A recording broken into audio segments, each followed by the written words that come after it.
2심 항소심 재판부도 1심과 마찬가지로 조국 전 장관 그리고 정경심 씨 부부가 허위로 작성한 조민 씨 등의 7가지 입시 스펙이 모두 다 허위라고 유죄 판결을 했습니다. 징역 4년이 선고됐습니다. 그런데 여당의 주요 대권 주자들은 이 법원의 판결을 불복하는 듯한 입장들을 내서 논란이 거세게 일고 있습니다. 먼저 어떤 판결을 2심 재판부는 선고했는지 바로 살펴보시죠.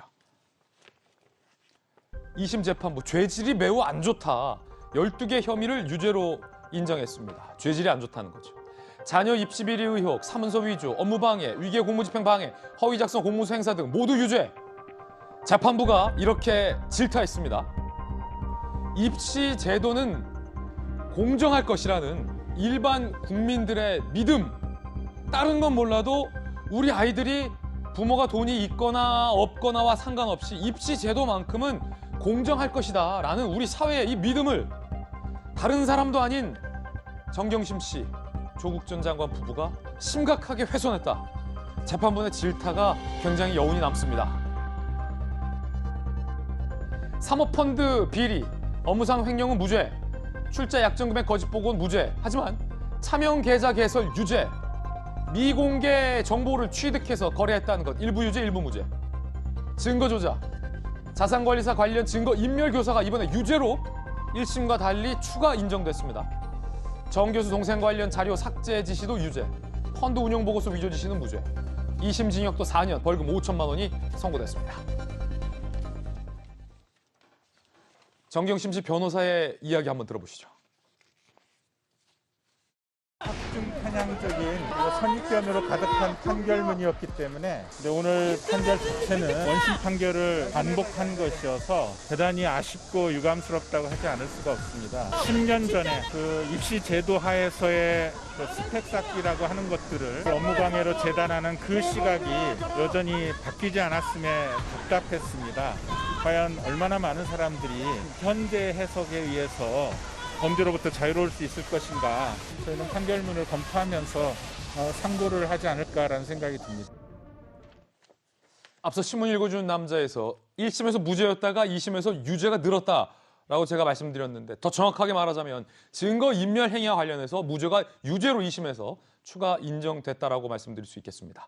자, 일단 강력계 형사 출신의 박성배 변호사님, 재판부가 7대 스펙에 대해서 1심과 마찬가지로 모두 다 이게 허위다라고 인정했잖아요. 앞서 설명해드렸지만 재판부의 질타, 이게 좀 여운에 좀 남습니다. 우리 사회에서 적어도 입시제도 너 맞아, 너는 좀 공정해라 입시제도야, 이런 어떤 믿음, 근간을 흔들었다는 거잖아요. 네. 이거를 가볍게 여길 수 있습니까?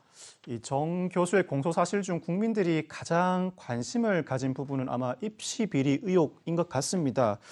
1심에 이어서 2심도 7대 스펙이 모두 허위라고 판단한 상황이기 때문에 대법원에서 그 결론이 바뀔 가능성이 현재로서는 낮아 보입니다. 물론 대법원에서 바뀔 가능성이 남아 있긴 합니다. 이 정 교수 측 입장에서는 과거에 각종 인턴 확인서를 발급받고 입시를 진행해온 사안을 현재의 기준으로 재단하는 데 대해서 상당히 불만을 가지고 있고 그 불만을 명시적으로 토로하고 있습니다.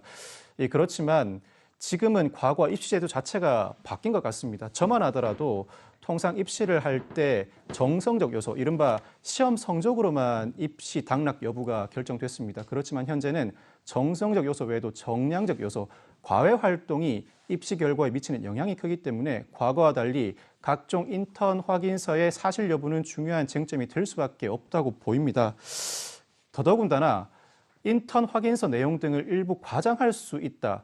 모든 부모가 자식을 위해서 도움을 주고 싶어하는 마음은 많은 국민들이 이해하실 것 같습니다. 그렇지만 이 일부 인턴 확인서의 경우에는 위조가 인정됐습니다. 아무리 부모가 자식을 위해 어떤 행동이든 하고 싶다고 하더라도 감히 위조를 생각하기는 쉽지 않습니다. 이러한 현실은 인정을 해야 되지 않을까 싶은 생각이 들고, 물론 각종 수사를 하는 과정에서 수사란 칼을 휘두르는 것이기 때문에 특히 검찰이 수사하는 과정에서 한 가족을 대상으로 여러모로 무리하게 수사를 했다는 비판은 충분히 있을 수 있고 이에 공감하는 국민들도 상당히 많이 있습니다. 그렇지만 1심, 2심 모두 유죄로 판단했다면 나름 상당한 근거가 확보된 상황이라는 것인데 그렇죠. 그럼에도 불구하고 정 교수 측이 사실상 전면적으로 혐의를 부인하고 있는 것 같습니다. 전면 부인하고 있다. 아직도. 사실상 전면적으로 혐의를 부인하고 있어서 검찰의 수사 행태와는 별개로 본인의 일정 비리 의혹에 대해서는 어느 정도는 인정하는 태도도 성숙한 민주시민의 행동이지 않을까 싶은 생각이 듭니다. 예. 이를 피고인의 권리라고 주장할 수도 있겠지만